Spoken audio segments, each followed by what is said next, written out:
Hello friends, welcome back to our YouTube channel GK with me. तो आज के इस वीडियो में मैं आपके साथ डिस्कस करने वाली हूँ DSSB की टीजीटी की वैकेंसीज के बारे में। इस वीडियो में मैं आपके साथ कंप्लीट डिस्कस करूँगी कि इसकी एलिजिबिलिटी क्या रहने वाली है, कौन कौन इसमें अप्लाई कर सकता है, इसका एग्ज़ाम पैटर्न क्या रहता है, सिलेबस क्या रहता है। ठीक है, तो वो सारा हम इस वीडियो में डिस्कस करेंगे और इसके बाद एक और वीडियो आपको देखने को मिलेगी जिसमें कंप्लीट एग्ज़ाम स्ट्रेटेजी मैं आपके साथ शेयर करने वाली हूँ। तो आप लास्ट तक वीडियो को देखिएगा तो आपके लिए बहुत यूज़फुल भी रहेगी। सबसे पहले आपके फॉर्म फिलिंग की बात कर लेते हैं। तो टीजीटी में DSSB में टीजीटी का एक शॉर्ट नोटिस आया है। अभी ऑफिशियल नोटिस जो है वो आपको 2-4 दिन में देखने को मिल सकता है। इसमें आपको जो फॉर्म फिलिंग है वो 8 फरवरी से दी गई है। 8 फरवरी से आपकी फॉर्म फिलिंग स्टार्ट हो जाएगी। 8 मार्च तक आप इसका फॉर्म फिल कर सकते हैं। बट उससे पहले मैं आपके साथ डिस्कस कर लेती हूँ कि इसकी एलिजिबिलिटी क्या रहने वाली है। अगर आप टीजीटी के लिए अप्लाई कर रहे हैं तो इसकी टोटल पोस्ट जो है वो 5118 रहने वाली है। तो आपके लिए गोल्डन चांस है। मैंने आपको पहले भी कहा था इस बार आपको बहुत सारी जॉब्स देखने को मिलने वाली हैं, तो आप इसकी प्रिपरेशन भी उसी तरीके से कीजिएगा, क्योंकि DSSB जो है वो अपना एग्ज़ाम पैटर्न जो है वो बाकी अदर एग्ज़ाम से थोड़ा टफ रखता है। तो आपको उस तरीके से पढ़ना भी पड़ेगा। तो अगर हम इसके लिए एलिजिबिलिटी की बात करते हैं तो इसमें आपके पास ग्रेजुएशन होनी चाहिए और ग्रेजुएशन में आपके पास में 45% मार्क्स होने चाहिए। अभी यहाँ पर मैं जितने भी ये परसेंटेज बताऊंगी वो आपके अभी जो पुराने एग्जाम्स हुए हैं उनके आधार पर रहेगा। बट जैसे ही नोटिस आएगा तब हम मान लो अगर कुछ चेंजेस भी होते हैं तो वो मैं आपके साथ डिस्कस कर लूँगी। अगर ग्रेजुएशन की बात करते हैं तो ग्रेजुएशन में आपके पास 45% मार्क्स होना चाहिए और ये किसी पर्टिकुलर सब्जेक्ट में नहीं बल्कि ऑल ओवर की बात करता है। मतलब ग्रेजुएशन में ऑल ओवर में आपके पास 45% मार्क्स होने चाहिए। अगर आप SC हैं या ST हैं तो आपको यहाँ पर 5% का रिलैक्सेशन भी मिलता है। ठीक है, इसके बाद आपके पास बीएड की डिग्री होनी चाहिए और वो कंप्लीट होनी चाहिए। ये नहीं है कि आपकी बीएड की डिग्री कंप्लीट नहीं है या फिर आप सेकंड ईयर में है तो आप अप्लाई नहीं कर सकते हैं। आपके पास उसके लिए कंप्लीट डिग्री होनी चाहिए कि आपने बीएड पूरा कर लिया है। तो दो बातें यहाँ पर हो जाती है, एक तो आपके पास ग्रेजुएशन और उसके साथ साथ आपके पास बीएड की डिग्री होनी चाहिए। ठीक है, इसके बाद थर्ड मोस्ट इंपॉर्टेंट बात जो मैं आपको बताने वाली हूँ, आपके पास सीटेट होना चाहिए और सीटेट पेपर 2 होना चाहिए। ये आपका पास होना चाहिए। तो सीटेट पेपर 2 जो है लेवल 2 जो होता है वो आपका पास होना चाहिए। इसमें अगर मार्क्स की बात कर लेते हैं, जैसे कहीं कहीं पर आपके जो मार्क्स हैं वो 82 माने जाते हैं पासिंग मार्क्स, लेकिन यहाँ पर अगर हम DSSB की बात करते हैं तो अगर मान लो आप किसी भी कैटेगरी से है, जनरल कैटेगरी से है या अदर्स कैटेगरी से है, तो आपको यहाँ पर 90 मार्क्स की नीड होगी।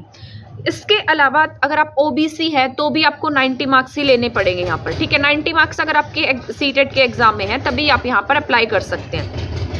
इसके अलावा अगर आप OBC दिल्ली के OBC हैं, दिल्ली में रहते हैं और दिल्ली के OBC हैं, तब आपको यहाँ पर 82 मार्क्स की नीड रहने वाली है।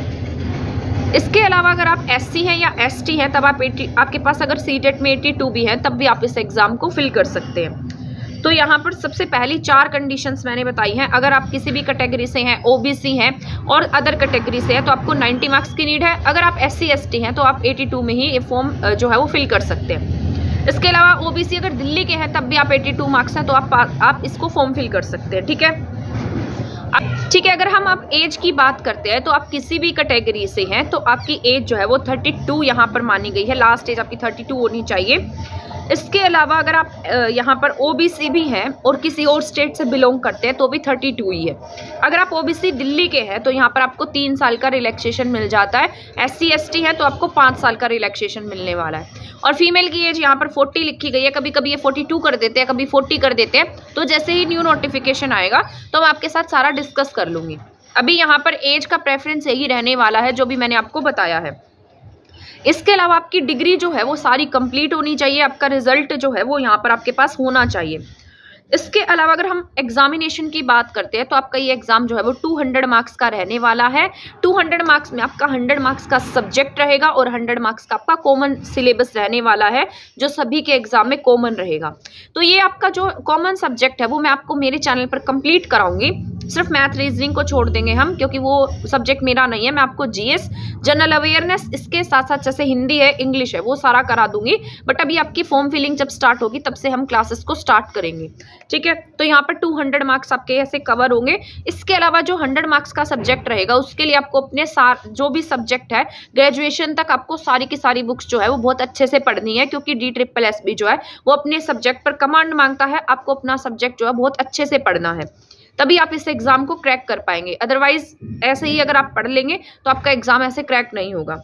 अगर हम यहाँ पर नेगेटिव मार्किंग की बात करते हैं तो 0.25 मार्क्स की आपके एग्जाम में नेगेटिव मार्किंग रहने वाली है, और आपका एग्जाम 2 आवर्स का रहता है और वो ऑनलाइन मोड में होता है। सभी कैंडिडेट यहाँ पर एलिजिबल माने जाएंगे, मतलब अगर जिसके पास ये सारी डिग्रीज हैं तो, ठीक है। इसके बाद कोई इंटरव्यू नहीं होता है, जॉब इसमें सीधा एग्जाम के बाद में आपको जॉब मिल जाती है।